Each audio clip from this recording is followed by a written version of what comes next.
Good morning, everyone. Morning, everyone.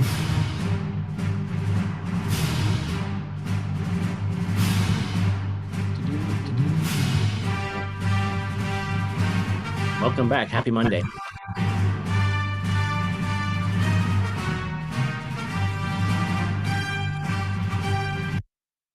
Let's see here. All right. Can I see your beautiful faces?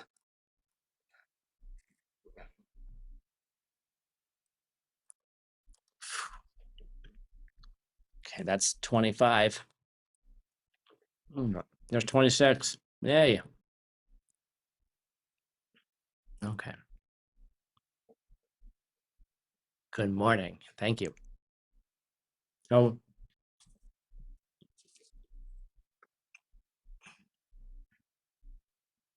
Marina, were you able to get the German translator set up? No? Okay. All right. Well, unfortunately, let's get started. So we left class on Saturday, and we were talking about, and I left it with you guys to think about. And it's really a profound question. And the profound question is, once you get vows, and once you receive the commitments, right? Whether the layperson vows or you get ordained, or you have bodhisattva or you have tantric vows.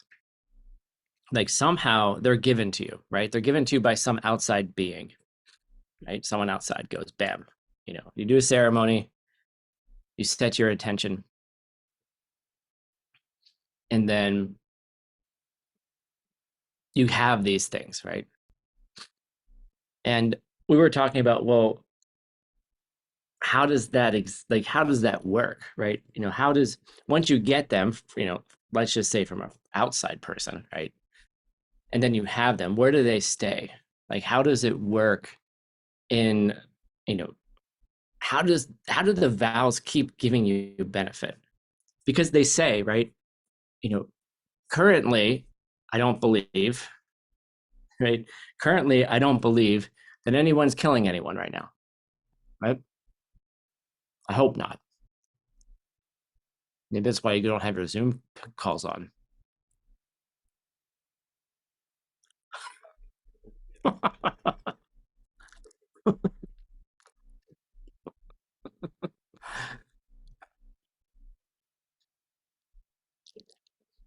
um, but because, like, so what's they say that the difference between, like, if you're not killing right now, you're obviously collecting the karma for not killing right now, right? I think. And then when you do get the vows, there's some more powerful thing that's going on because you're collecting karma for not doing something. This is what they say, is that you're, once you have the vows and you're keeping the vow, even if you're not consciously thinking about it. Like, I don't walk around during the day being like, oh, I'm not a people killer, right? I don't think around, oh, I'm not killing. Although I do have this obsessive habit of watching where my feet step so I don't step on ants. And so, like, all of a sudden I'll just start doing this dance on the sidewalk and everyone's like, what's wrong with this guy? Right? Because I'm trying not to step on a whole bunch of ants. But even so, the thing is, when you've taken the vows, you collect the good karma of keeping them, even when you're not paying attention to them, when you're not thinking about it, when you're just, even when you're sleeping or meditating, right? When you're meditating, I mean, well, if you're meditating single pointedly on a virtuous object, then you're not collecting bad karma. If you're meditating on the person who wrote you 40 emails last night, ranting at you, and you're trying to figure out the best thing to say to them, then you might be breaking some vows. So the idea is like once you get them, how do they stay with you? And that's where we left last class. Like, how do they stay with you? And the different schools have different explanations. And I kind of blew through it really fast on Saturday morning. And I want to revisit it briefly. And I'm going to blow through it again pretty fast today. And there's a lot more detail to this. So there's a lot more to study. There's a lot more to think about.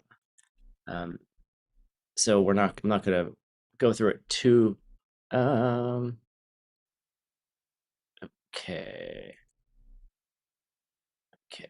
Let me get this up here. Come on. All right, here we go.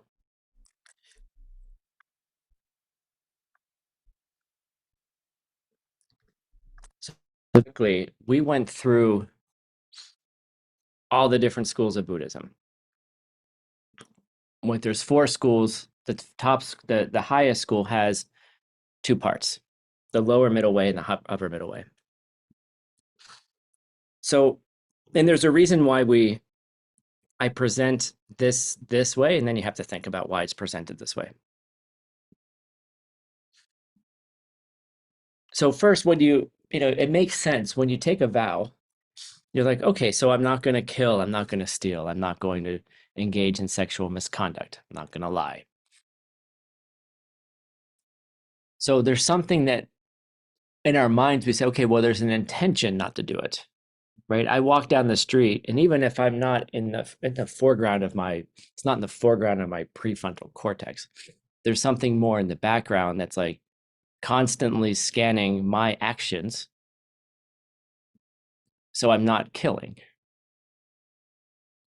Like, where are you stepping, Tim? Are you stepping on those ants, or are you stepping on ant-free sidewalk?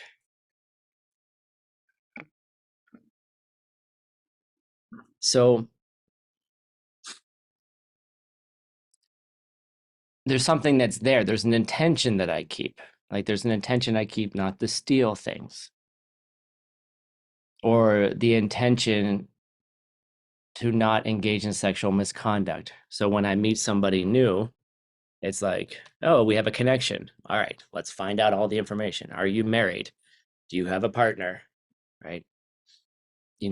Connection with someone doesn't always necessarily mean romantic or sexual, right? So find out what the boundaries are. Ask. It's very relieving to ask. So there's this background, right? This is background intention, background idea. Like, I'm keeping the idea in mind. So these three schools believe this, and they believe it slightly differently, and we're not going to go into the detail. We'll do that in some other class.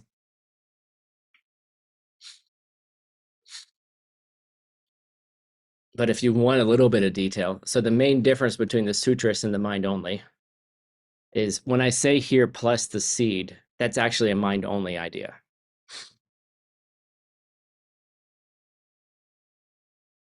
So when I say the sutras mainly focus on the intention part.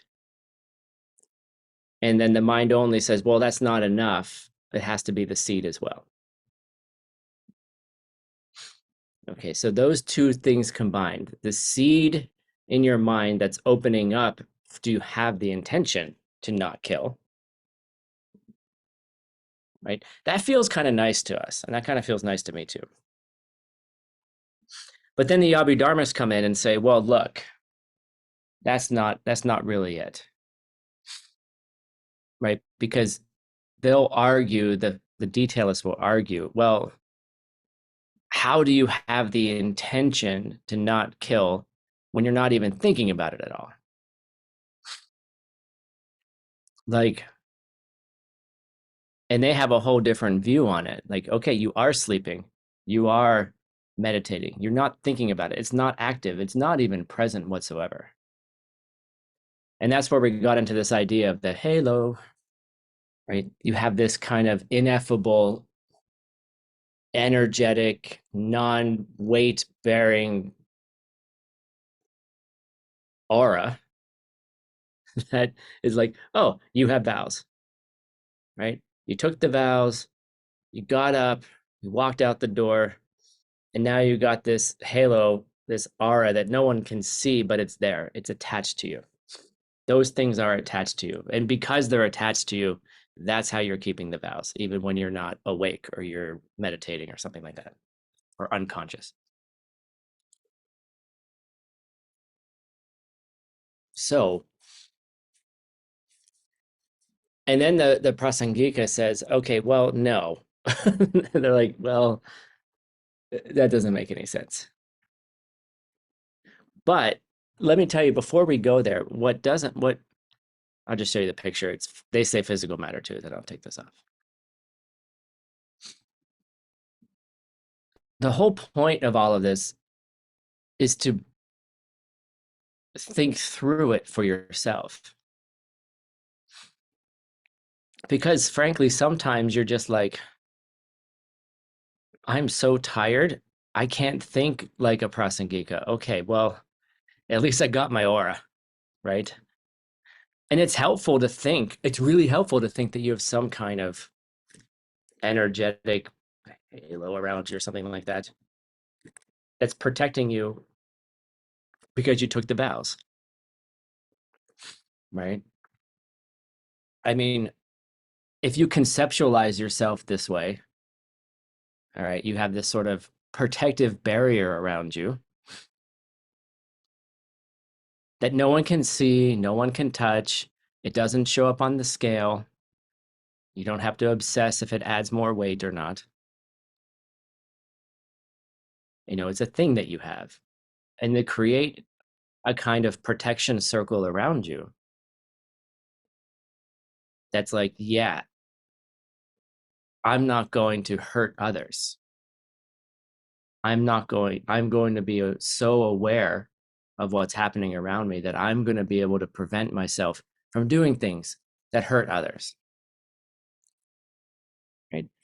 And I mean, come on, that's a pretty cool idea and freaking helpful, I think. You know, so don't think these different schools are just kind of, you know, a bunch of lunatics who are presenting wrong ideas for no reason at all.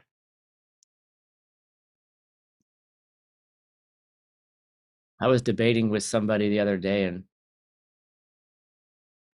and they wouldn't allow me, they wouldn't allow the Prasangika point of view to come in. They wouldn't allow it. And I was like, okay, we need to back down. We need to turn down the notch. We need to go a couple pegs down in the Buddhist thinking to where that person was comfortable. And it really gave me an insight into how to teach higher ideas. It was really kind of cool because they wouldn't move. And I was, you know, and I was borderline getting irritated. I'll be honest. I was like, my in my halo, in my protection circle, irritation started arising. And I was like, okay, you need to stop, Tim. Like, it wasn't visible yet. It wasn't in my voice. It wasn't in my face. But I was like, what is wrong with you? You know, I was literally like, you know, they weren't trying. They were not even accepting anything I was saying. And so I backed down and I was like, okay, well, let's figure out where you are. And so I got them to accept lower middle way understanding of emptiness. And I started thinking, all right, how do I take them slowly so their mind doesn't resist going to the upper middle way? And then I realized what the person wanted. You know, I realized exactly what the person wanted. They wanted a middle way understanding of emptiness. Excuse me, a lower middle way understanding of emptiness. Because they wanted an explanation that existed by itself on its own that explained emptiness. They wanted words and logic to have their own power that you could use to destroy everyone else's view of emptiness and take people to the highest understanding. And I was like, oh, you think an explanation exists from its own side and has power of its own. That's lower middle way. Right. And then, you know, then my like the irritation that was like coming in the protection circle was busting through this, the barriers, like vanished because I was like, oh, that's what you're able to take in.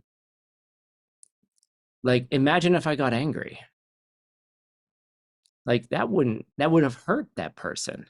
Maybe I would imagine it would have.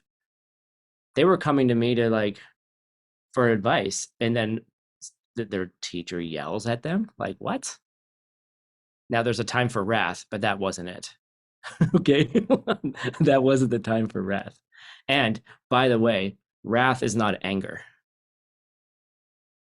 If you feel irritated, you're not being wrathful, you're just being afflicted. Okay. Right. Now, if you're pretending to be angry for a particular purpose, that's different. And the way wrath appears will be, it'll feel like being stabbed with a knife. And then you'll just feel love from your teacher afterwards. At least that's how it ripens for me. It's like, oh, you still love me? Okay. But that hurt a little bit. Yeah, because you needed it, Tim. You couldn't get the message any other way. It's like the last resort, like the last line of defense. You're not getting the message, you're hurting yourself. Bam. I need to stop it. But the teacher's not afflicted. So why are we talking about this? Is that each of those levels of understanding how we have the vows are useful, depending on your particular state of mind. Think of them as representations of your own mind, representations of your own mind and its fluctuations throughout the day. Wait, what? What? How is my mind sutrist? I don't know. Go learn about the sutrist and then just like compare and contrast, especially when you're upset. Usually, when you're upset, it means something's wrong. Something's wrong with your worldview. You got to just come to the classes. You learn them. I'm sorry, Yasheng. You learn them over years and years and years and years. We actually go through most of them in most of the ACI classes in different perspectives.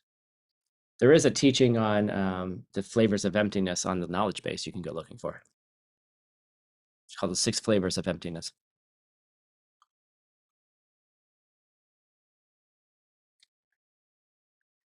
So in the highest school, where do they say the vows stay?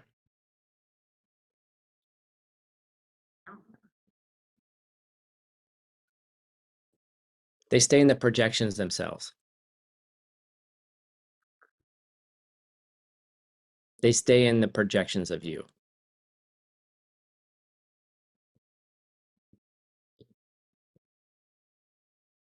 Okay. And what does that mean? You're conceptualizing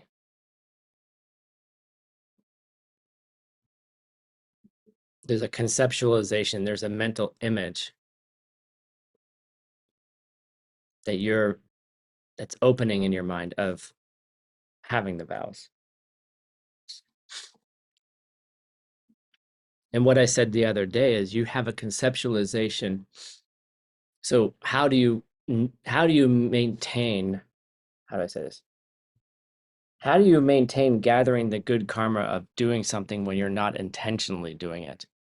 Or rather, how do you maintain the conceptualization of not doing something like not killing when you're not even thinking about it? and you're walking down the street.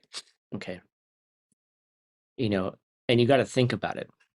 It's it's a conceptualization, it's a mental image of you not doing something. It's a mental image of an absence. It's absent from killing. You are absent from killing in that moment. And because you have the vow, you're gaining the karma of not killing. Or rather, you could be gaining the karma for protecting life.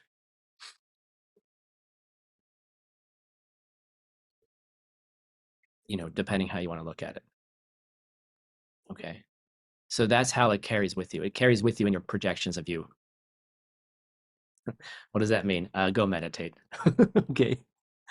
Sorry. The words point to it, but the words aren't it. The difference between the lower middle way want and the prasangika want, like the lower middle way will try to explain the words, and the words will have a power in their explanation. The higher middle way will say, come on. I could say the same words and no one understands me. Look, the German channel wasn't even working. I was saying blah, blah, blah, blah, blah to German speakers. All right. All they were hearing was, I mean, if they don't understand English, right? The German speakers were hearing blah, blah, right? So don't tell me the words have some self existent power in them. Because if they did, you wouldn't need translation. 1, 2, 3, 4, 5, 6, 7, 8. Okay. There's 7 translators plus Tim. Okay, there's 8 languages happening right now. Okay. If there were power in the words, you wouldn't need to hear translators. Oh, but Tim, I understand you. I understand English. Oh, really? How many people wouldn't understand anything I said? How many people would be like, this guy's a little cuckoo, right? This guy's off his rocker. He's bananas. What the hell is he talking about? An aura, a halo, a protection circle around him when he has vows. Like, there's no power in the words. The power is coming from you. The power is coming from you, from your own seeds. Whether they mean something or not is irrelevant. Excuse me. Whether they mean something or not is completely relevant to your own seeds.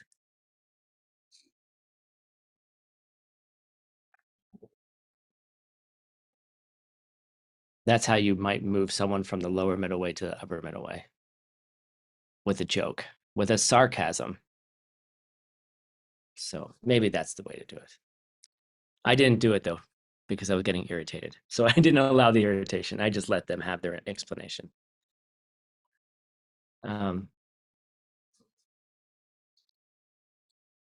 So, okay.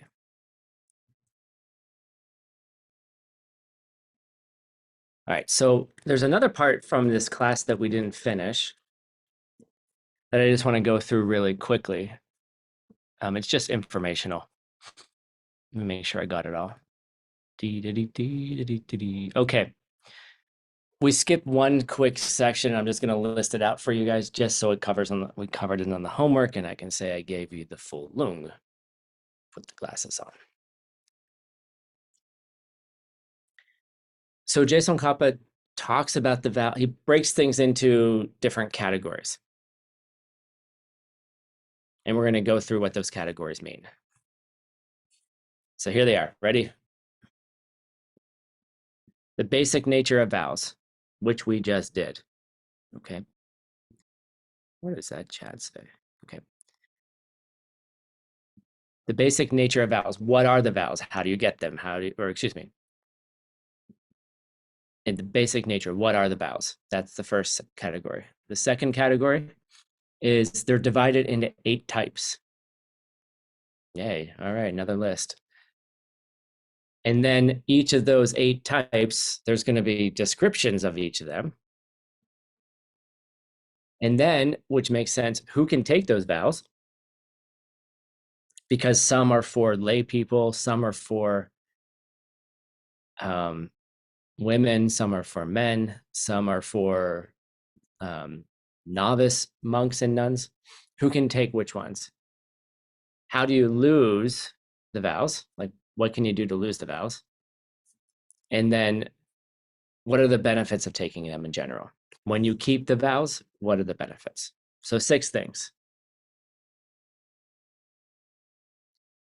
their nature, how they're divided up, the explanation, who can take them, how they're lost, and the benefits. Okay, so we've done the first one. Now we're going to do the second one. How are they divided up? What are the 8 types of vows? Prakti-mosha vows. Okay.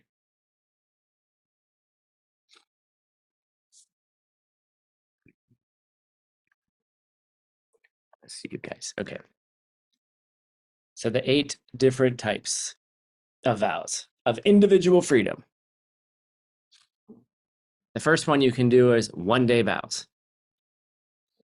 You can take vows for 1 day just to practice. And we're going to talk about it in today's class. What are they? And how powerful are they? All right.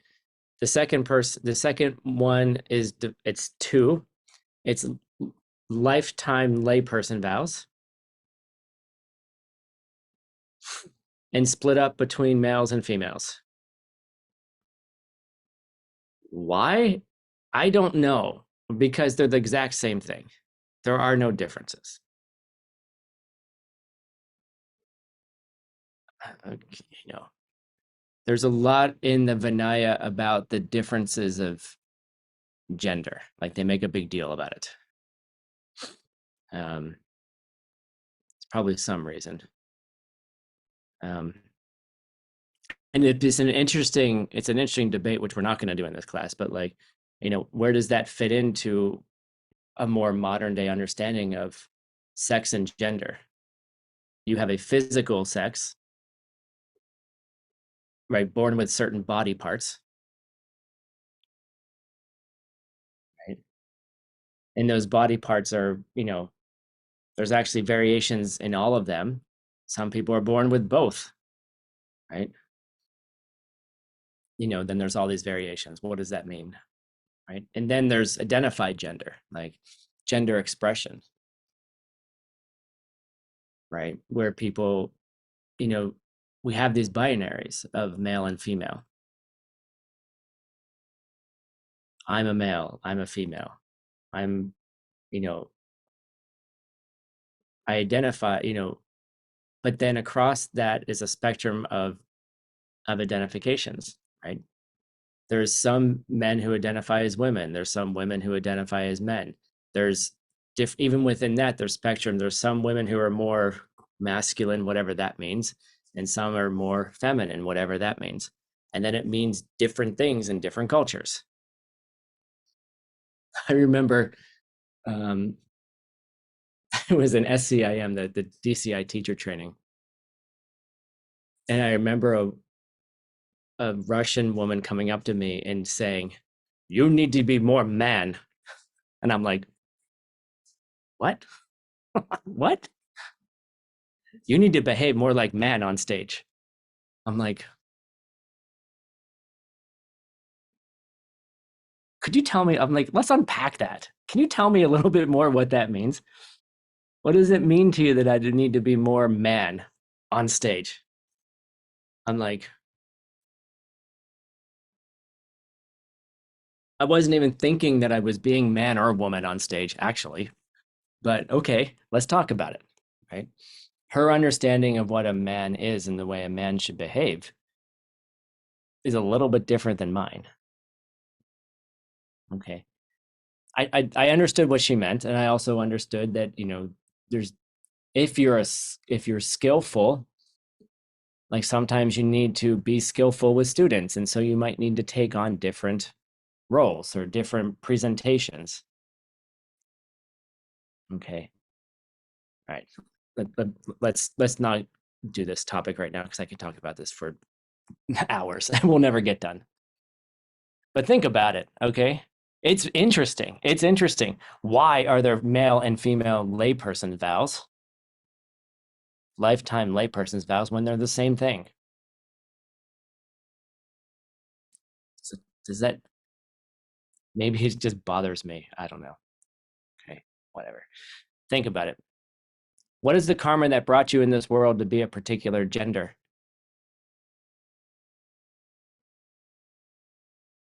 And also, what is the karma that brought you in this world to be born in a certain place?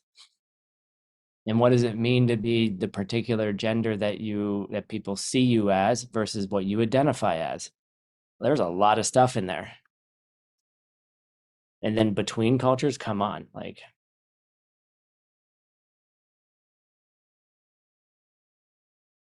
you realize how empty it is very quickly. Okay, those are three of the eight. One day vows, lifetime vows for a woman, lifetime vows for a male. I don't know what that means in terms of expressed gender or identified gender or physical gender. I don't know. I'll look that up. I'll ask my teacher about that. That's three. Four, there's three types of nun vows. There's novice nuns, meaning beginners. There's intermediate nuns. And then there's full nuns. Okay, there's three different sets of vows. For monks, there's beginners, there's novice monks, and then there's full monks. There's no in between. There's no intermediate. Again, we could debate why. There aren't really good explanations. Then not then may well, I mean, it could be that the nuns vows. There's, God, I always forget the number. It's like 353, I think.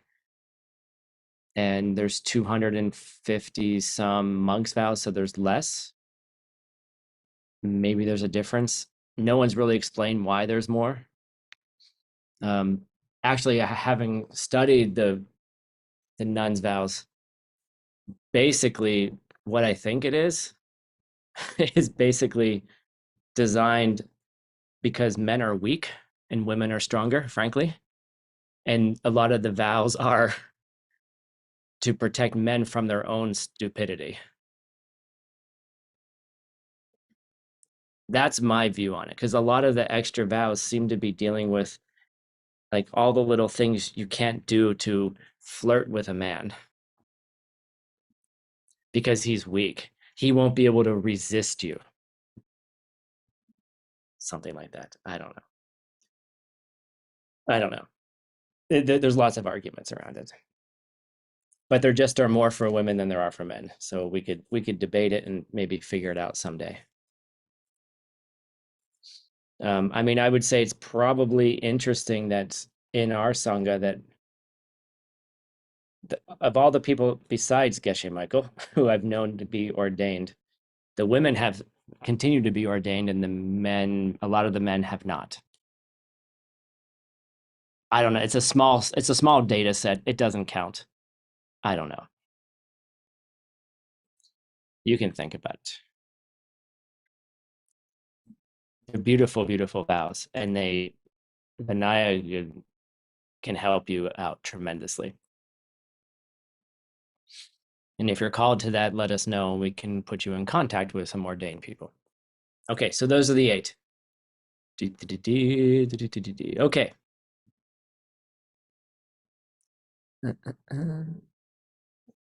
So in those divisions of 8, here we go. We get to divide them more. Yay. There's 2 divisions. You can divide those 8 into 2 groups. By the way, it's really helpful when you do gestures when you're trying to memorize things. Okay? I'm serious. That's why I do them. Because it helps get in your mind that the 8 have 2. There's 2 groups in the 8. All right? And different cultures have different ways of doing numbers. Okay? Do your numbers however you want. Okay? I don't care.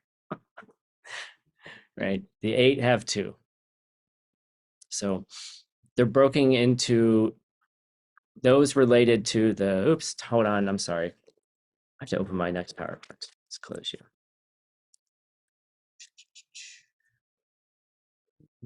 We moved. Well, by the way, we're skipping. We're now moving into the next class, class 4. If you care where we are in the homework. Nope. Come on. There we go. Okay. So the first of the group, the first two, are those group vows which are related to the family life. Look how cute they are. Y'all, does your family make you take cute pictures like this together? If I had been home last night, you guys would have got the cute picture of my family that's on my refrigerator. But I wasn't home last night. So I found this other cute family picture. Look at the kids. Look at the parents. Aren't they cute? Okay. So those are the vows that relate to the family life. And there's 3 in that group: the 1-day vows, the lifetime vows of a woman, and the lifetime vows of a layman. Okay. So those 3 go together. Guess where the other 5 go?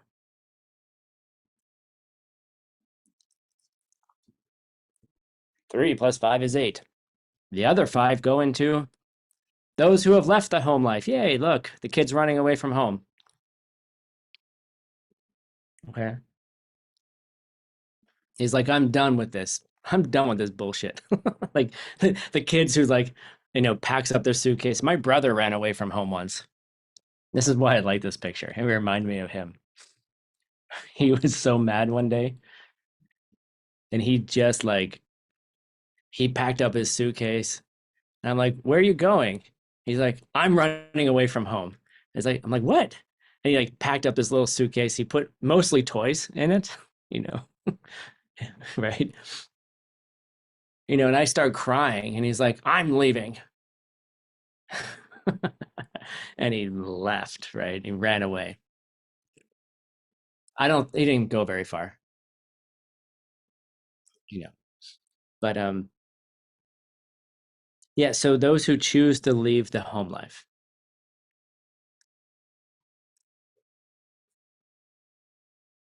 And those are guess which ones they are. The novice vows of a monk or nun, intermediate nuns vows, and then the full nuns and monks vows.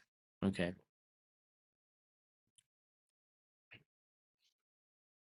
And traditionally what that meant is that you would go to a monastery. You literally would leave your home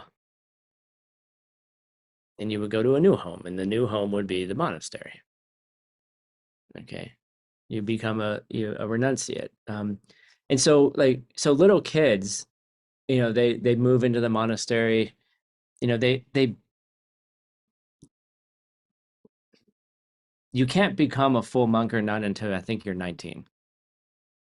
Like you have to be a full adult to be able to make that choice. But they can become novices, and they can start practicing and learning what it's like to live the life of an ordained person. But they can't do it till they're 19 anyway. So they've left the home life. Really, that's mainly the whole point, is they left their mom and dad or the family that they're in.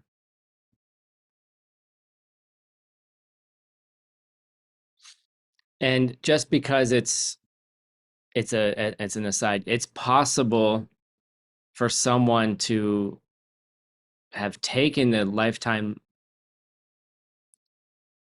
hold on a second, that they've taken the lifetime layman's vows and have committed to leaving the home life, but not have higher vows yet.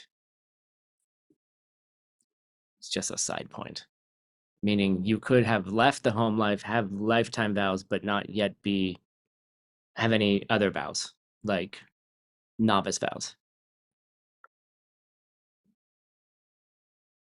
It's 5, Tracy. Novice, men and woman, intermediate, nun, full monk, full nun. That's 5. That's just a side point. All right. Technical details aside, let's get into the juicy part. Now, this is the part that's I think, more interesting.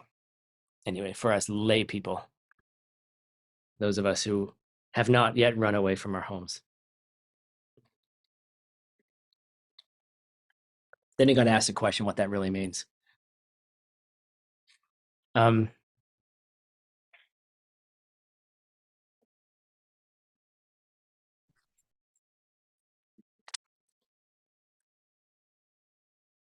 oh, I have a secondary. Oh, I have a second cute picture because I was in a kid mode. Here's the kid who ran away from life, running away from the home life, and now he's super happy in the monastery. Yay! That was just a cute picture. By the way, is this a picture from our monastery? Why or why not?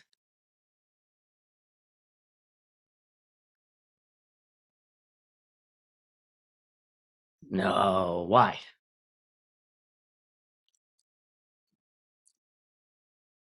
Right, we don't wear blue. We wear saffron. We wear yellows, red and yellows. There is a little bit of blue on it, though, I think, isn't there? Traditionally? I don't know. It has to do with the robes. Anyway, so let's move into the idea of the 1 day vows. Like, what are they? Why would you take them? What's their power? Correct. There's no intermediate monk's vows. Correct. Okay. I was in a special mood yesterday. So there's 4 primary rules of the 1 day vows. All right. The first rule of the 1 day vow, I want to see if anyone can figure this out. Which one is this?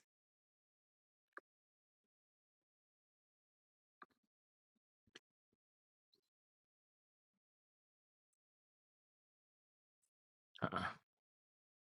Nope.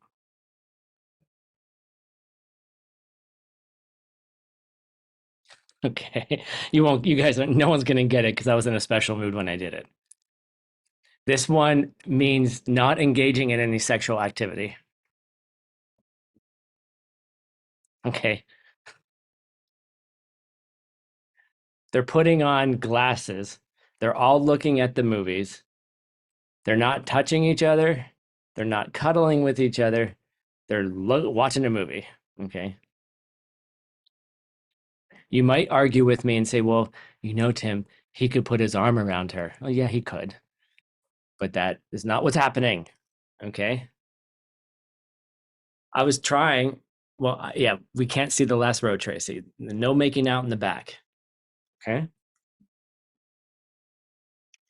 I couldn't think of any other picture that was appropriate for an ACI class. Okay.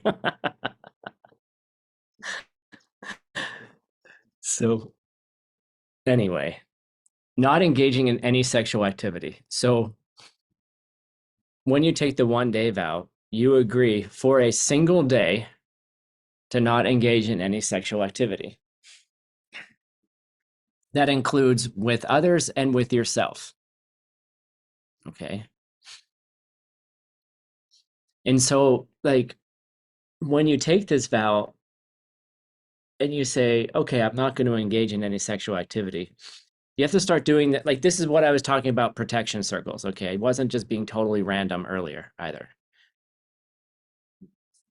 Is that what other actions are not sexual activity, but that could engage it or could be a precursor or a beginning to sexual activity, right?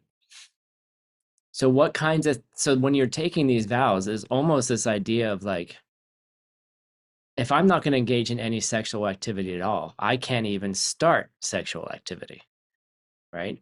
So where does sexual activity start, right? It starts way before you take off your clothes, okay? Way before that. Way, way, way before that, right? So,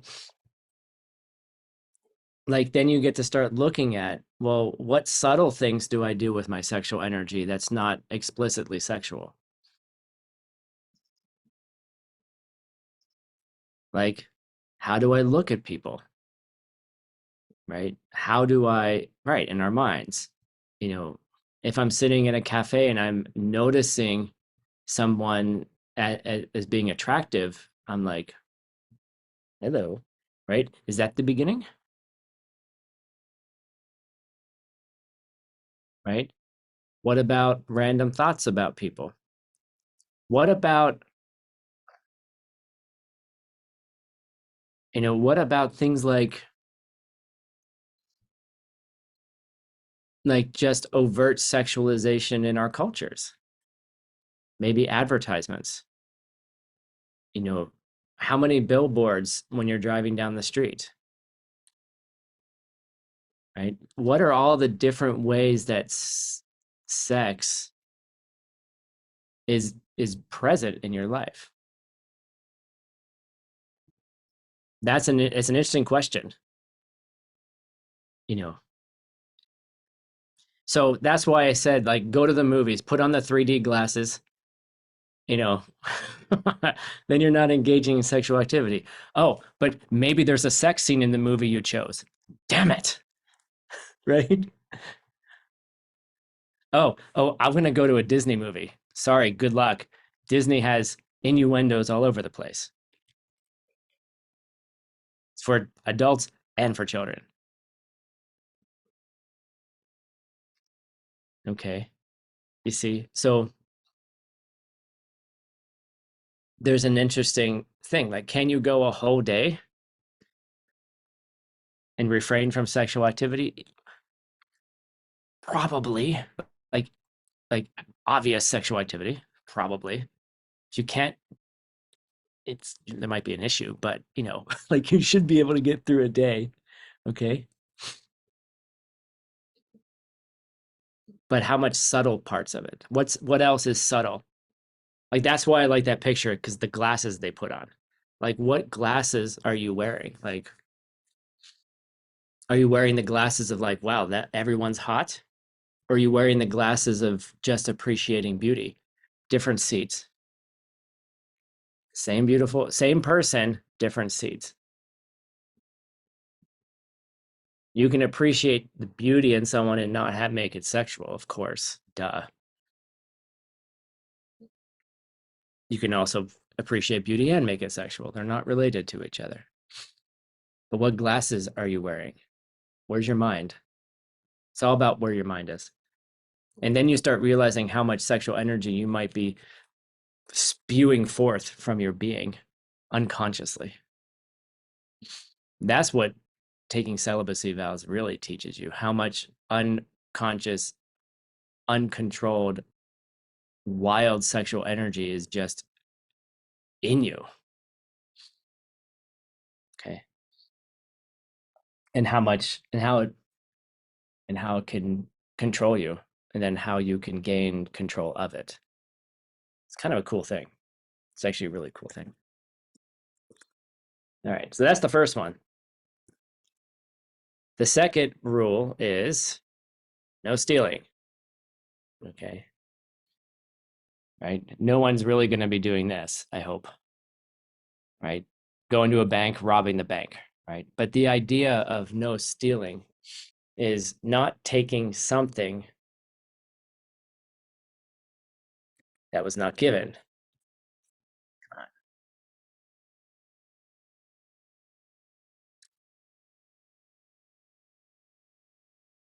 Not taking something that wasn't given to you. That's actually a very cool definition of stealing. And typically it's like, well, can I take a pen from work? Well, was it given to you? Or does your company just provide, like your company just knows that pens are going to disappear and so it doesn't matter? Like, but if you really activate this in your protection circle about not taking something that wasn't given, you can go down a whole big rabbit hole with that one. And it's actually interesting to see the things that we do that maybe someone didn't give it to us. There wasn't permission. When I go to someone's house and they can say, "Oh, you can take a shower," I even ask, "Can I use your shampoo?" It's assumed if you're going to use someone's shower that they're going to use your beauty products. Okay. But is it? Right? So you ask the question. Oh, can I use your shampoo? Like, if you ask someone to use the bathroom, they're probably going to assume that you're going to use the toilet paper too. Right? I mean, you don't usually ask, "Hey, can I use your TP?" Like, come on, don't get crazy. But think about it. Like, in what ways,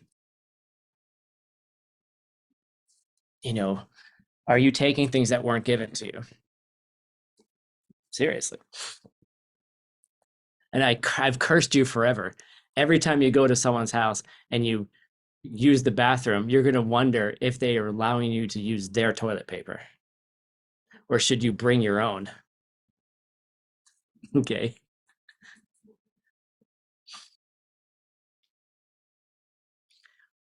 Or even the question of a public bathroom, like how public is a public bathroom? Sometimes you just gotta go and you're like, "Hey, Starbucks, I don't need a effing coffee right now. I just need the bathroom." Right?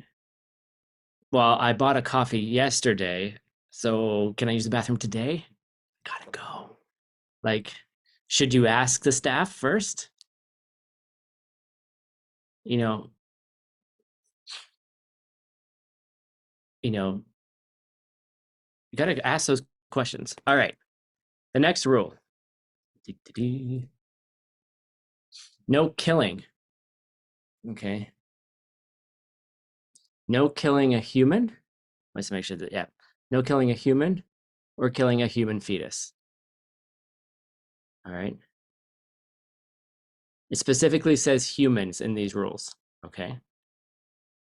Oh, Tim, then why did you put a cow butcher up? Okay. Concentric circles, protection circles. Okay. And I specifically chose a photo of someone who's quite attractive, right? Good looking guy, right?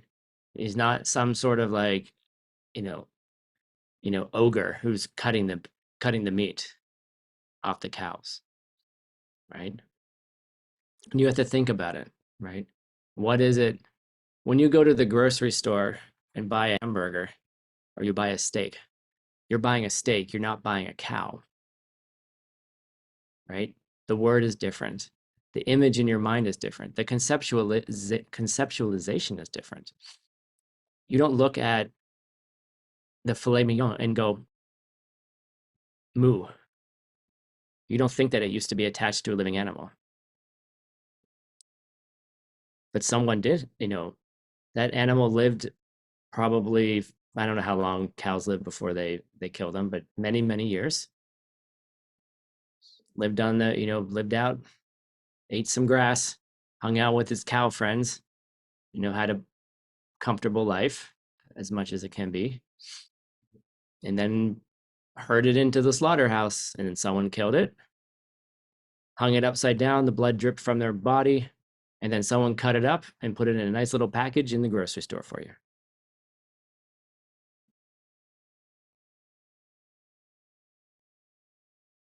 If you're having a hard time with this, it's difficult if you really think about it. If you go find, you can go find videos on YouTube that show you what it looks like in a slaughterhouse, what it sounds like. Bring that image to mind when you're buying your filet mignon, okay? And see how much you want to eat it. But the idea here is no killing human or a human fetus. Okay. Those are the first four rules.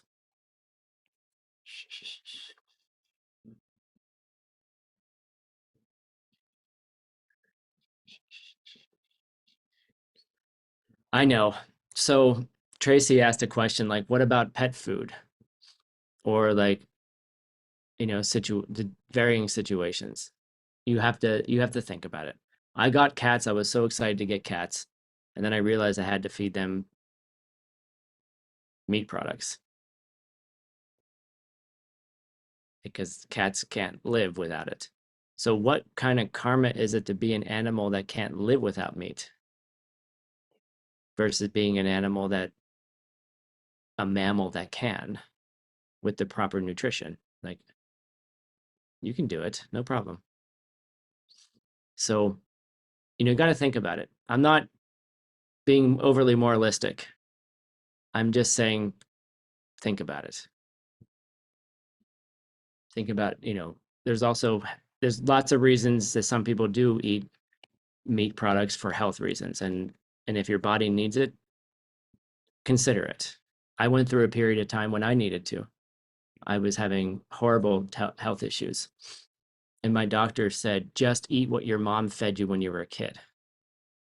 And I was like, I don't want to. I don't want to. And he said, and I was fine. I was desperate, so I was like, okay, fine. I'll just do what you said. I do what you say.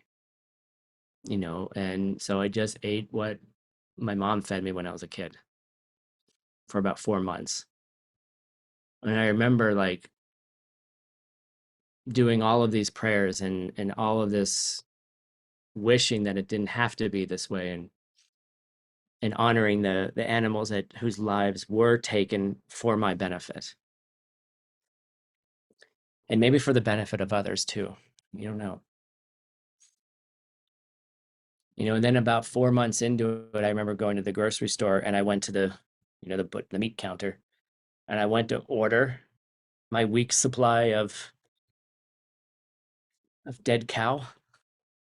And literally my body was like, nope, you don't need this anymore. My body then communicated to me and said, nope, you're good. And something had changed. All right. So Vinaya sounds tough and hard, fast, and inflexible, but I want to say that there is a flexibility. And I don't mean you can go killing people. That's not what I said. All right. Didn't say that. Don't put me on YouTube and then pretend that I did. Okay. All right. Fourth rule. Translators, here, translate this line. Truth is the safest lie.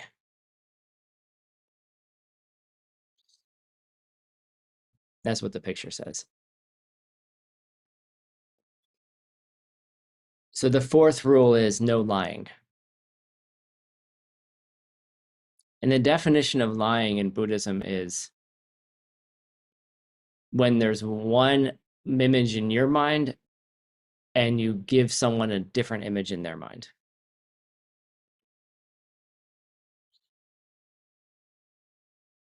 And it's very tricky because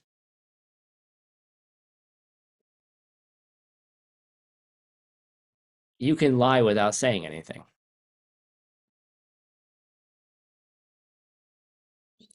Because you can have an image of something in your mind, and just by not clarifying it, someone else has a different idea in their mind.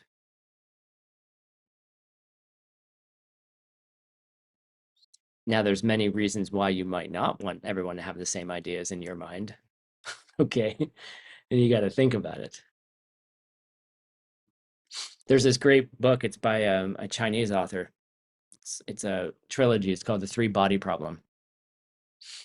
And the gist of the story is that there's um, beings from another planet. Their planet's dying, and they're coming to Earth to kill all the humans so then they can reestablish their life. So they can have life, so they can continue on or something like that, right? But there's something like 500 years between the first contact and the time, communication contact, and the time they're going to arrive on Earth. Okay. And so in the story, they recognize some of the, like they're starting to understand each other. And the main challenge that this other culture has is that they only speak through images. They speak telepathically. Okay. They don't use mouths. They don't use writing. They can just broadcast their thoughts to each other across long distances. And they believe that it's an evolutionary advantage to do that. Sounds pretty cool, right? A hell of a lot easier in an argument, right? So someone can really see what your experience is. And you can see what they can see yours, you can see theirs. But then the conflict arises because they realize that what humans say don't actually have to have any correspondence with what's in their mind.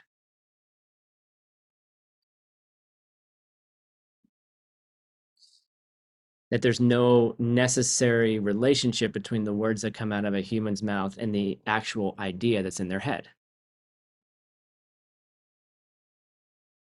So it becomes a problem for them because they don't know how to operate with humans, because humans can do lots of things that they can't. So through strategy, through trickery, right? So in that way, I think it's a really cool thing for them. Everything is 100% honest all the time. There is no hiding. I think it's kind of a cool idea, frankly. And that's why I said in this picture that the truth is the safest lie. The safest way to lie is just tell the truth, which means you're not lying. Okay. And as I said, I've probably said this several times, is that when you tell the truth, you don't have to remember what you say. You don't have to. And there are reasons why we don't share the truth, or we don't always share our experiences. And it can be very, very painful.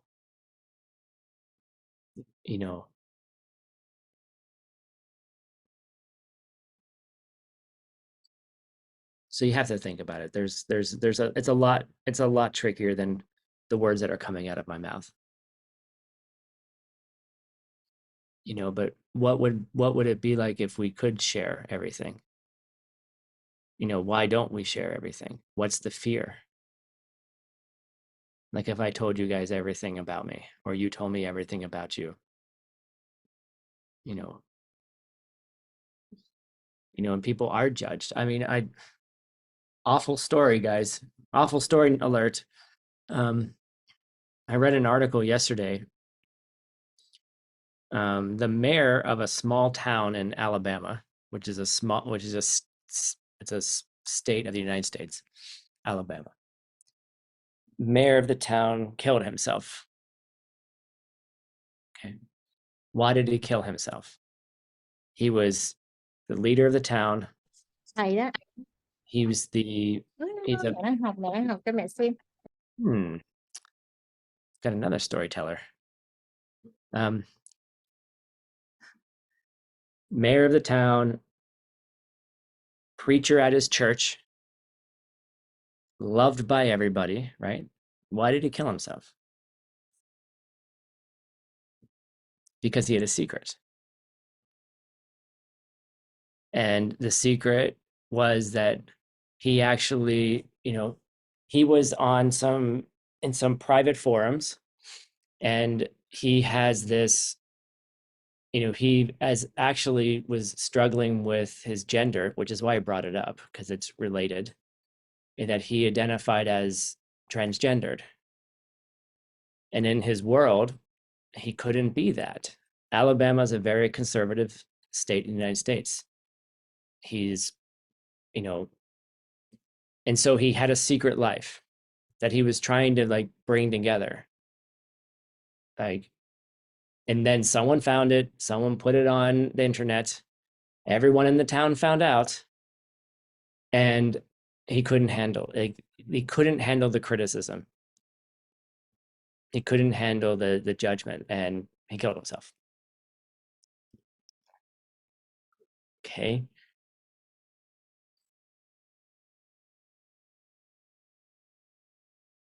Like that's for being someone that he didn't fit into the normal, right? And he killed himself. And someone thought it was okay, right? You know, it's just it's awful, right? So but like what kind of world do you are you living in where you can't even share yourself, right? You can't share who you are. Family pressures or societal pressures or all these things like I don't know. So you got to think about it. You have to think about like, you know, what are the karmic correlations to create a world like that? And how do we change it? So the other parts of the 1 day vows. So those are the first four things of the 1 day vows. No, like going to the movies, no sexual activity, not stealing anything that wasn't given, not taking anything that wasn't given to you, not killing a human or fetus, and not lying. What's the most intense lie that you can make in Buddhism or in general, according to Buddhism? That's right, spiritual realizations. Like the claim that you have a realization that you don't have. To say, I've seen emptiness directly, and then try to tell everyone that you've seen it, right? And then like try to gather followers and all this other bullshit, right? Lying about that's horrible to lie that. Like to claim you've seen something when you haven't seen something. Okay. So very, very bad. Very, very, very bad. Okay. That's the most classical lie. And frankly, if you were to see emptiness directly, you probably wouldn't tell people anyway, because you can't prove it to anybody. It's impossible to prove it. So it's probably a good reason why you wouldn't say something like that in general. All right. So those are the first. There's four main rules, and then there's four secondary rules. Yay! We're not done yet. Okay. Okay. The secondary rule, first one is not sitting in a seat that's too high or expensive. What? Like not sitting in a throne or sitting in expensive mid-century modern luxury sofas. Okay. The main idea is to not use luxurious items mainly during the 1 day vow. Right. Like, what's the difference between a luxury mid-century modern? Okay, let's ask a different question because I don't have any of those things. What's the difference between a BMW and a Subaru?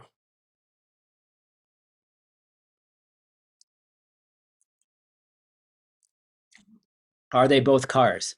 Yes. Do they both have four wheels? Yes. Do they both take you from point A to point B? Yes. That is the point of a car.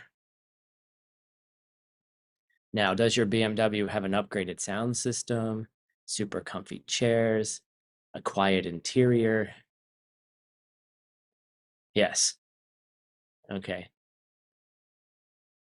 But it's those things aren't car. Those things are luxury. So the idea is to not use things that are expensive or of luxury, to understand how much value we unnecessarily put on those things. Well, Sandra, it doesn't mean go get another car, but know that you're using a Mercedes. Okay. All right. Okay. The second one is not using any intoxicants. So you agree on that one day to not use any intoxicants. No alcohol, no drugs. Intoxicants means anything naturally derived or synthesized. So that doesn't mean you can go eat plants that intoxicate you for recreational purposes. Okay. The idea is those things make your mind stupid, and they do. And I proved it to myself. I stopped drinking for 2.5 years. And then I went out and had a glass of wine. And then the next day I couldn't meditate. It made me stupid. All right. Third thing is no dancing, singing, playing music, or putting perfumes or jewelry or cosmetics, right? The main idea is to not do something that's going to make you wild, right? Going to a club at 2 a.m. when you have a 1 day vow, unless you're really, really strong practitioner, it's probably not a good idea. Because everything that you're trying to not do will probably be in the club. There will be intoxicants. There will be sexual activity. Not overtly, but flirting. Flavia's like, Tim, why did you do that to me? Right? There's going to be the things there that will distract you. And the last one is no eating after noon, after 12 o'clock. You eat your meals in the morning and you don't eat after noon. And there's all these rules to determine what noon really means. But the idea is eat in the morning, and then for the rest of the day, you don't. And you do this, you make this commitment for 1 day. Maybe we can do it 1 day. Maybe we can get up early and might be, I could teach you guys how to do it. We're all in different time zones, but maybe we can do it 1 day.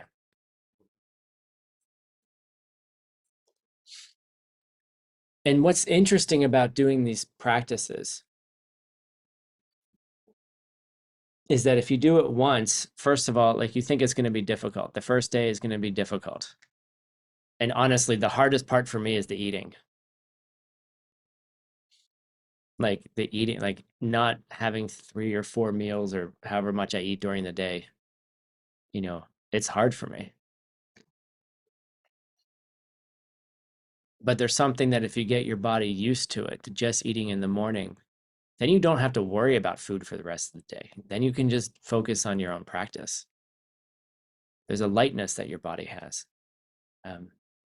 Try it out. It's not going to kill you. All right. So that's the Vinaya version of it.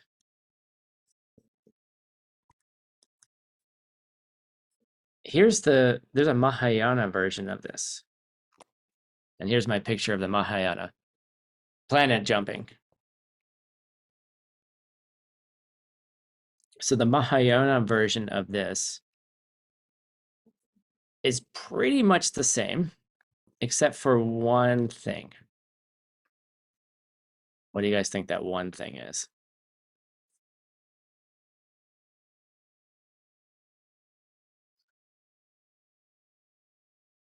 Come on.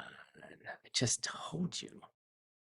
Being for the rest of the sentient beings or That's right. You're doing it for all beings. that purpose. Correct. Exactly. Like you do all of those things. The lower Hinayana, the Vinaya version of it is just for you to get out of suffering yourself, which is a great motivation. Yay. Okay, that's great.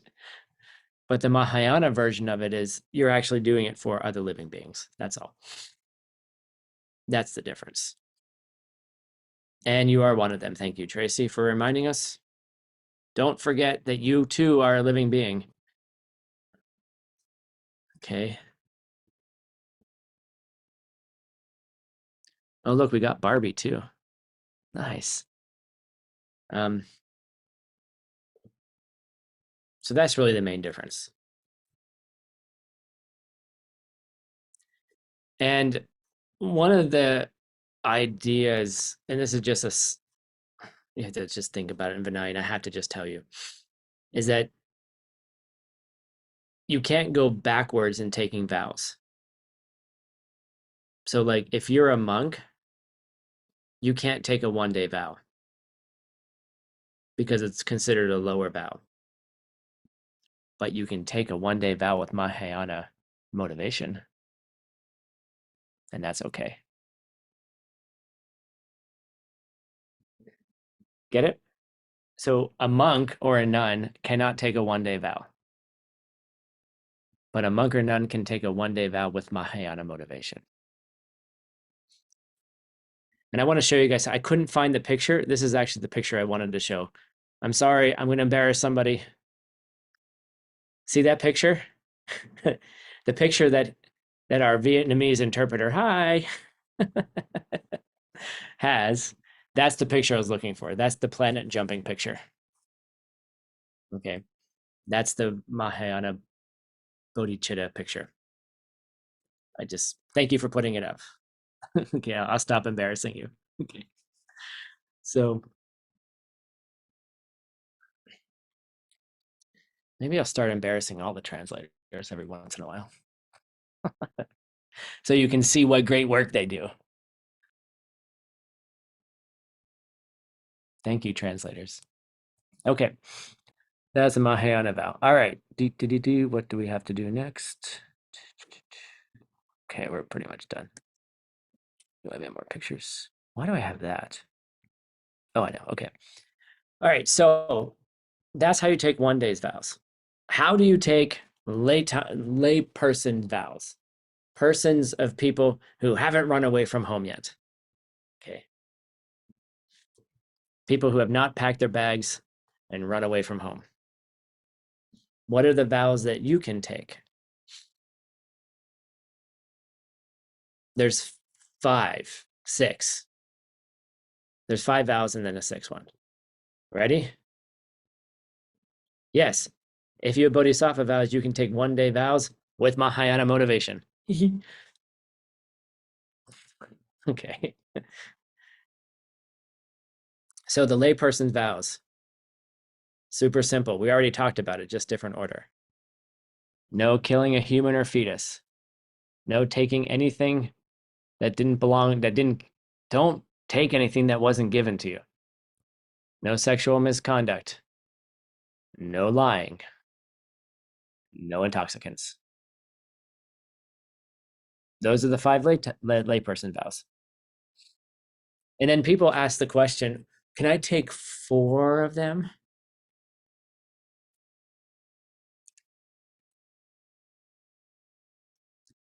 Can I take 4 and not the 5th? I can do the first 4, Tim. No killing, no stealing, no sexual misconduct, no lying. But I really, really just want to drink a glass of wine with dinner every night.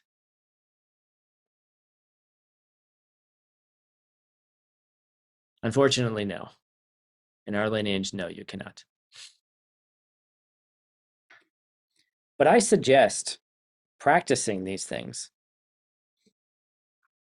And what I said earlier is if you do still have, alcohol in your life, don't judge yourself, but maybe stop for a little bit and then try, like, see what happens. Have a good meditation practice, stop drinking alcohol, and then go have a nice big glass of wine. Okay. And then see what the quality of your mind is, see the quality of your meditation. The real reason I stopped drinking was not because of vows, but because I realized how stupid it made me. Literally, like, I would say things to people that I thought were funny, that were really hurtful. And I'm like, and it's interesting, I have to see this karma right now. When I was making a joke about someone writing you 40 emails, ranting and insulting you, literally that's what happened to me last night. Of someone who used to be my friend years ago. is upset with me and I don't understand why. And a couple years ago wrote me and said, I can't be your friend anymore. And I'm like, what? And something that had happened 20 plus years ago, he was still holding on to. He was really upset about, very, very upset about it. And I thought we had talked about it. From my point of view, I wasn't hurting him, but his point of view, I was. And there wasn't much I could convince him otherwise. But of all the people in his life, I'm the only one who stayed friends with him, and I felt like we had a deep friendship. And anyhow, something triggered in him, and he basically ended the friendship. And he's mad at me because I didn't respond the way he wanted me to respond when he ended the friendship. Like, I'm sorry, you broke up with me. Like, what? It doesn't make any sense. Like, you're mad at me because you broke up with me. Okay. But the point is, this person is really, really hurt.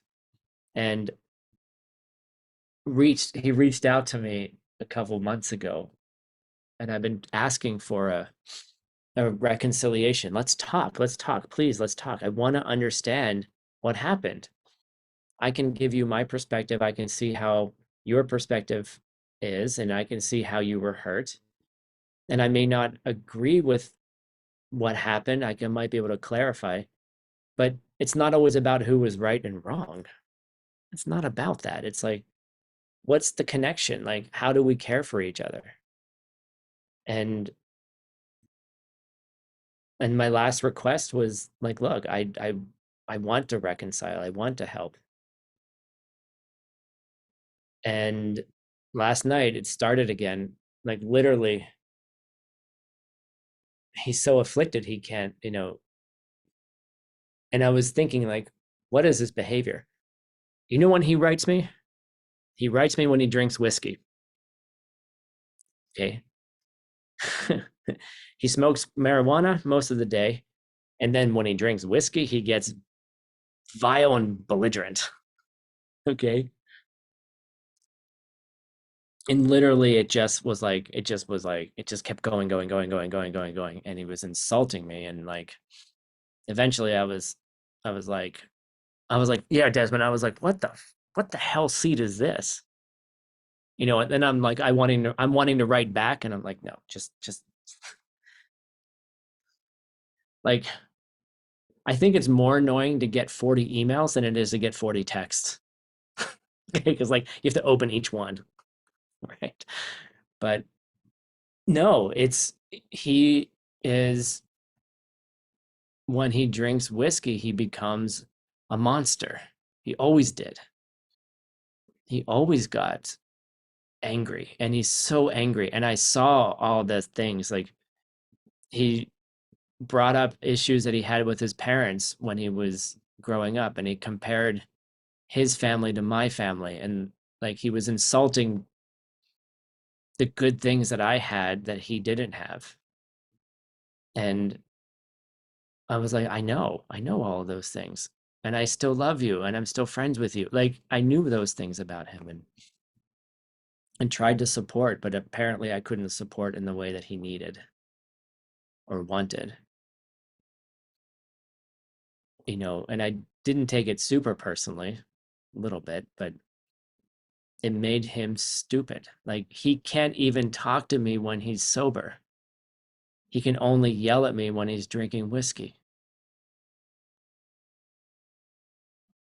Like, I don't know how to repair. I don't know how to repair this. And it's weighing heavy on my heart. But that's what drugs and alcohol do to you. That's what it does to you, you know, and even in small amounts. So that's the reason why we say these things, like, to care for other people. Like, imagine if I had been drunk last night and I got these drunk emails from him, right? What would I have done? We would have had a battle, right? I would have just battled with him. And I would have said the things that would have hurt him so much because he's already hurting, right? It's just, and this is what people do. This is what unaware people do. And this is what a lot of people do. And it's awful to watch. So, and if you've ever had alcoholics in your family, and I've had alcoholics in my family, it's devastating. Drug abuse and alcohol is devastating. So that's why we say it. So let's go back. Try it out. See how it changes you. How does it change your mind? How does it change your heart? Right? Yeah, it's hard at first to not take the glass of wine, especially if you live in a Mediterranean country where the wine is delicious, or you live in Argentina, But, people say the same thing about the filet mignon. The filet was so delicious, so juicy and tender, this filet. Yeah, you know what? That meant that cow was healthy out in the field and then someone killed it. So, like just because it's healthy and delicious, just because it's tasty and delicious doesn't mean it didn't hurt somebody. So, okay. The last thing on that is there's a sixth rule, which is called, it's a sixth part to the layperson's vows, is about never giving up the vices of refuge, like Buddhist refuge. So typically we give layperson's vows with refuge. Typically when we give refuge, we give layperson's vows. Typically. Those kind of come together. There might be circumstances when you can take one and the other, but generally they go together. Cool. That's today's class. Yay. How much heavier than I thought it was going to be. Sorry, guys. But cool. So our next class is, let's see here, Thursday morning. Thanks, everybody. Thank you, translators. Thank you, tech people. And thank you guys for coming as well. You should rejoice that you're coming to class. You got other things you can do in your life, but you choose to do this. So thank you. All right. Let's say goodbye. Thanks, Tim. Bye, Bye. Tim. Thank you. Gracias. Muchas gracias, Thank Tim. you. Good night, guys. Grazie, Tim. Thank you. Grazie mille. Gracias, Tim. Ciao, Gracias, buona Flavia. giornata. Besos. Good night. Good night. Xin lỗi, chúc ngủ ngon. Buon appetito anche. Ciao, Oh, ciao. thank you. Chúc This thêm is Sharon. muchas gracias. Thank you, Sharon. Goodbye, teacher Tim.